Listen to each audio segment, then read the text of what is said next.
नमस्कार, ये है महाराष्ट्र का साप्ताहिक मौसम पूर्वानुमान का बुलेटिन जिसे आप देख रहे हैं न्यूज़ मीडिया मंच यूट्यूब चैनल और मौसम तक फेसबुक पेज पर। मैं हूं देवेंद्र त्रिपाठी। आज 18 जनवरी है। 18 से लेकर 24 जनवरी के बीच में किस तरह का मौसम महाराष्ट्र राज्य भर में रहेगा इसकी बात करेंगे। दोस्तों 2025 का पहला महीना अभी तक काफ़ी ठंडा रहा है देश के कई राज्यों के लिए और कई जगहों पर बरसात भी हुई है।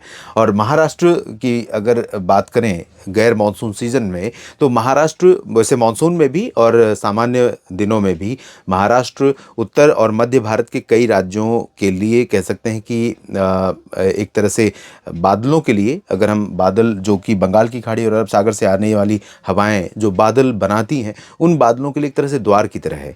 यानी अगर मध्य भारत में बंगाल की खाड़ी से आने वाली हवाओं के कारण या अरब सागर की हवाओं से आने के कारण मध्य भारत में महाराष्ट्र, छत्तीसगढ़, उड़ीसा, गुजरात इन जगहों पर बरसात होने की संभावनाएं बनती हैं, तो महाराष्ट्र पर सबसे पहले बादल बनते हैं। और पिछले दिनों बरसात भी हुई है कई जगहों पर। अब इस सप्ताह की अगर स्थिति देखें तो पूरे राज्य भर में बारिश की उम्मीद पूरे सप्ताह में संभावित नहीं है।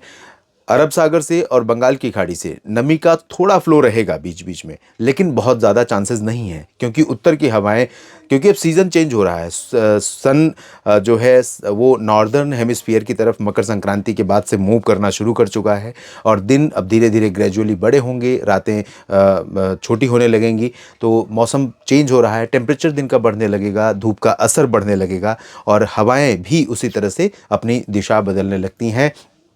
उत्तर की हवाएं ज़्यादा प्रभावशाली रहेंगी। उत्तर की हवाएं भंडारा, गोंदिया, नागपुर और यवतमाल, वाशिम, बुल्ढाना, अमरावती और संभाजी नगर, नासिक, जलगांव, नंदुरबार, धुले, पालघर, मुंबई, ठाणे, अहमदनगर इन भागों तक उत्तर की हवाएं चलेंगी।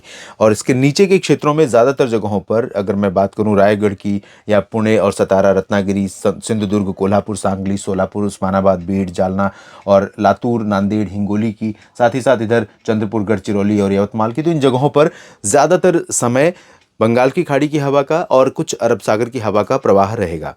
तो नीचे से आने वाली हवा में नमी रहेगी और यहाँ पर हल्के हल्के बादल आपको कभी कभी पूरे सप्ताह के दौरान दिखाई पड़ते रहेंगे। हो सकता है कि 21 और 22 को कुछ जगहों पर मुंबई और पालघर, संभाजीनगर, बुल्ढाना, अकोला, अमरावती, वर्धा तक भी बादल दिखाई पड़े, लेकिन ये हल्के बादल होंगे, बरसात देने वाले बादल नहीं होंगे। तो मुख्यतः साफ और शुष्क मौसम पूरे सप्ताह भर राज्य में दिखाई पड़ रहा है। और जहाँ तक टेम्परेचर की बात है तो कोस्टल पोर्शन पर मुंबई में अगर हम बात करें, मुंबई में अप्रॉक्सीमेटली इस समय मैक्सिमम टेम्परेचर 34-35 डिग्री के आसपास रिकॉर्ड किया जा रहा है। आसमान साफ होने की स्थिति में इसी तरह के टेम्परेचर की संभावना यहाँ पर रहेगी और मिनिमम टेम्परेचर यानी सुबह के समय 18 डिग्री सेल्सियस के आसपास तापमान रिकॉर्ड किया जा रहा है।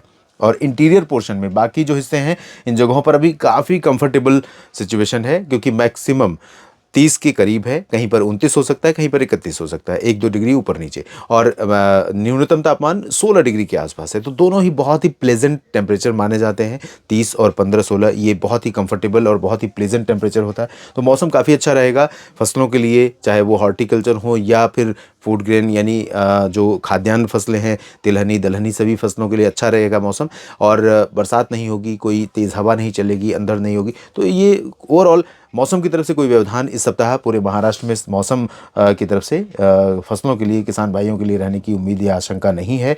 तो इन परिस्थितियों में किस तरह से देखभाल करनी है फसलों की, आप ज़रूर करते रहिए और लगातार मेरे साथ बने रहिए मौसम का हाल जानने के लिए। और जानकारियाँ अगर आपको काम की लगती हैं, उपयोगी लगती हैं, तो वीडियो को लाइक और शेयर करिए, कमेंट बॉक्स में अपनी बात लिखिए और साथ ही साथ इस चैनल को सब्सक्राइब नहीं किया है तो कर लीजिए ताकि आपको वीडियो जब भी मैं अपलोड करूँ आप तक पहुँचता रहे। नोटिफिकेशन पाने के लिए बेल आइकन पर क्लिक कर लीजिए और मौसम तक फेसबुक पेज को भी लाइक करना ना भूलें। आप सभी का समय शुभ रहे, आप सभी के लिए मौसम अच्छा रहे, इसी कामना है। लेकिन अपडेट पाते रहने के लिए मेरे साथ आप बने रहिए। धन्यवाद।